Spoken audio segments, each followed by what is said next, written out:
Wòlíì Tibetan ti fọ̀rọ̀ ránṣẹ́ sí àwọn ìjọ Celestial pé ìkórè àpà ìkórè ìnákúnàá lọ́pọ̀lọpọ̀ wọn máa ń ṣe.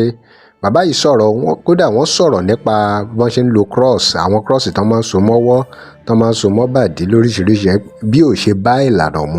Ó ṣeé ṣe kó yà yín lẹ́nu pé pẹ̀lú pé bí bàbá yìí ṣe jẹ́ òpónà gbòǹgbò nínú ìjọ Sele, wọn ò tiẹ̀ bẹ̀rù láti sọ bọ́rọ̀ ṣe rí lọ́kàn wọn nípa àwọn ìṣe àwọn Sele lóríṣiríṣi. Bàbá yìí wọ́n sọ̀rọ̀ gan nípa ọ̀rọ̀ cross yẹn. Kí ni wòlíì Tibetan wá sọ nípa bó ṣe yẹ kí wọ́n máa lo cross? Ṣé ó tiẹ̀ yẹ kí wọ́n máa lò rárá?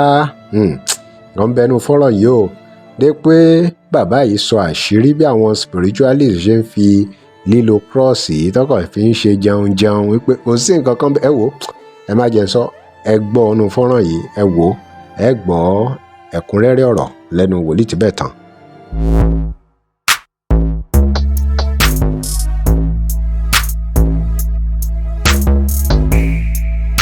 Welcome to CrossBlog X TV. Remember to like, share and follow us.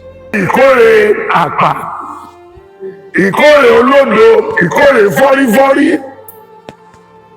A ṣe rí bí 2,000, a ṣe rí bí 500,000.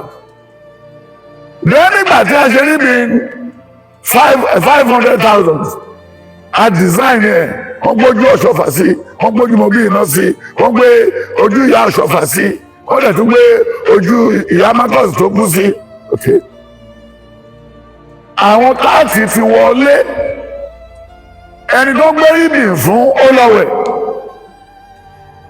Àwọn káàtì nínú 300 ó ti wọlé, 50 ti wọlé, wọ́n ti jòkó sí gbogbo, wọ́n ti jòkó sí gbogbo wà. Ṣé wọ́n máa ń fi ìbì síyàn lọ́rùn nínú ilé? Sele yẹn. Ibi tí wọ́n ti run losses wọn nìyẹn. They run their losses. Mi ò ní kẹ́nìbọ̀dì sórí ìbì. Mi ò ní kẹ́nìbọ̀dì sọ kankan mọ́yàn lọ́rùn. Tó bá wo Sele burúkú tó wà ń ta yìí ń sè.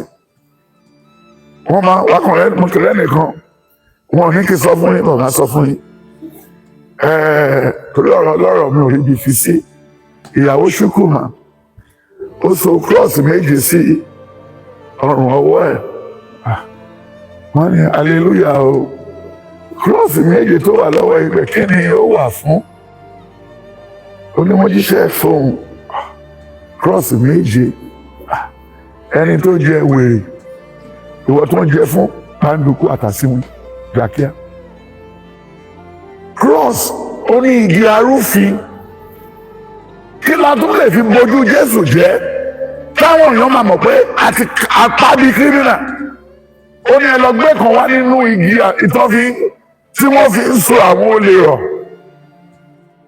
Kò sí ẹ̀dá ènìyàn tó yẹ kó so cross mọ́rùn.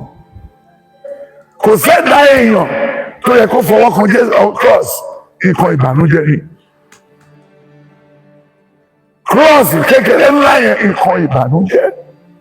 Ṣùgbọ́n nígbà tá a ráyè béèrè dáadáa lọ́wọ́ bàbá Ọ̀ṣọ́fà, ó ní bàbá so sínú oyún yẹn, ó ní bóyá àwọn àjẹ́ tó bá jẹ́ni tí èmèrè tó lọ́kọ̀ ọ̀run tẹ́lẹ̀, àwọn ọkọ ọ̀run yẹn máa ti cross yẹn sẹ́yìn, wọ́n máa bá sùn.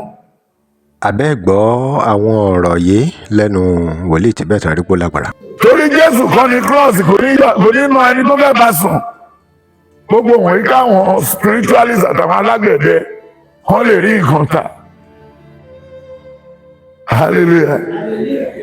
Nítorí pé ọjọ́ tó bá ti fẹ́ ìyàwó ló ti gbé cross yẹn, tó bá délé kò ní kí ìyàwó ẹ ṣe báyìí, tó bá ti ṣe báyìí tán kó wá gbé kó gbé jẹ́ jìkà kí ló fọ́ọ̀mù. Then àkọ́bí ẹ tó ti dún nílé ayé wẹ́ẹ́ tó ti bẹ̀rẹ̀ sí tún jẹ food tó bá ní kó ṣe báyìí tó tún gbé jẹ́ jìkà kí ló fọ́ọ̀mù. Ìyàwó àtọmọ mẹ́rin cross mélòó ló ní sílé tó ń gbé kiri torí jíjẹ mímu wọn ọ̀dọ̀ ẹ ló ti gbúdọ̀ kọ́ wá. So cross ò ní nǹkan ṣe nínú ayé yẹn. Àwọn wòlíì àtijọ́ àwọn wòlíì bọ́lẹ̀ kájà wàá tún láwọn obìnrin ìyàwó ilé ń sè. Ẹnìkan sọ fún mi pé ó ní dáàdì níbo ló wà nínú ìlànà Sẹ̀lẹ̀, ó ní wòlíì kan jíṣẹ́ fóun ní Ìkẹjà pé wọ́n máa bá òun rẹ́ cross méje so that kí wọ́n sọ́ra ní waist òun. Mo ní kí lẹ sọ débẹ̀, ó fẹ́ so cross, ṣé owó lè máa jọ́ọ̀gẹ̀ ló fẹ́ so, ó lọ́ọ̀tì ó ló ní òun máa bá òun so. Ṣé ó ti bẹ̀ẹ́ ní bíbásùn tẹ́lẹ̀ tó gbà tó fẹ́ fọgbọ́n wo pátá àti wòdí ẹ̀? Ṣé kò sí eléyìí tó máa ṣe sójú ara ẹ̀? Ṣé kò sí kò tí ṣe cross yẹn tó máa ti bójú ara? Sọ fún pé ayé ò ní dáa, tó bá rú rẹ̀ kò ní ṣe kíni, kò ní sọ rẹ̀, because all are cock and bully jobs. Àwọn iṣẹ́ tí ò ní mímì làkọ̀ṣẹ́ wọ̀nyí kò bá ìrìnkò tí ẹ bá lànà mú. Lọ́bàdàn tí wọ́n bímọ láyé ọjọ́ yẹn, wọ́n so mẹ́ta sí lọ́rùn, ẹyọ kan sí lọ́wọ́, ẹyọ kan sí lọ́wọ́, ẹyọ kan sí lẹ́sẹ̀. Tọ́mù yẹn bá dẹ̀ tí wọ́n gbójú tó ti fún ara ẹ̀ já àṣọ padà. Wọ́n tún wá fi wá lọ́kàn balẹ̀ gẹ́gẹ́ bí àwọn wòlíì ti táìmù yẹn tó wà tó wá kó gbogbo cross tó ń já yẹn wá kó sínú òróró, a máa fi padà, ó ti parí. Ká máa mọ́bìnrin tó ti ṣàgbèrè darí, tó ti ṣàgbèrè kú, tó ti ṣàgbèrè jásíkọ́tà, olùṣọ́ àgùntàn ṣọ́ọ̀ṣì, wòlíì ṣọ́ọ̀ṣì tó lóun fẹ́ so cross sí wéèsì ẹ̀. Òun lẹ ti gbọ́ yẹn hàn lẹ́nu wòlíì Tibetan. Ẹ̀yin èèyàn wa, kí lè ròyìn nípa èyí tí wọ́n sọ nípa bí wọ́n ṣe ń lo cross ní Celestial àti gbogbo ìkórè tí wọ́n ní wọ́n ṣe tán ní ìkórè àpà ni wọ́n ṣe. Ẹ̀yin èèyàn wa, kí lè ròyìn ẹ drop comment. Remember to like, share and follow us. Thanks for watching. À ń lọ fún ìpolówó ọjà pé WhatsApp number page.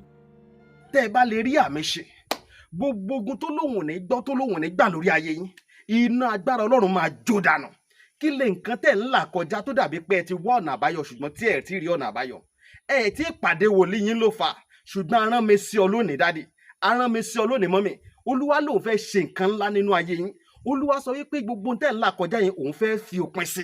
Kí nìkan tẹ̀ ń là kọjá lórí ìgbéyàwó ni, lórí ọmọ ni, lórí iṣẹ́ ni, níbi gbogbo ni, bóyá ogun kan ló dàbí pé ogun yẹn le, ẹ ti gbìyànjú kò tí ì sí ọ̀nà àbáyọ. Ẹ jẹ́ àjọ gbàdúrà, ẹ jẹ́ àjọ wá ojú Olúwa, kí làṣírí ogun yẹn gangan, ẹ jẹ́ àjọ wádìí lọ́wọ́ Ọlọ́run ká dẹ̀ mọ ọ̀nà àbáyọ. Ẹ̀rọ ìbánisọ̀rọ̀ tẹ́ fi pè mí fún àdúrà àti ọ̀nà àbáyọ, òun náà ni +234 70 25 47 5427 +234 70 25 47 5427. Bẹ́ẹ̀ ṣe ń pè mí fún àdúrà lórúkọ Jésù, ẹ máa rí ìyanu.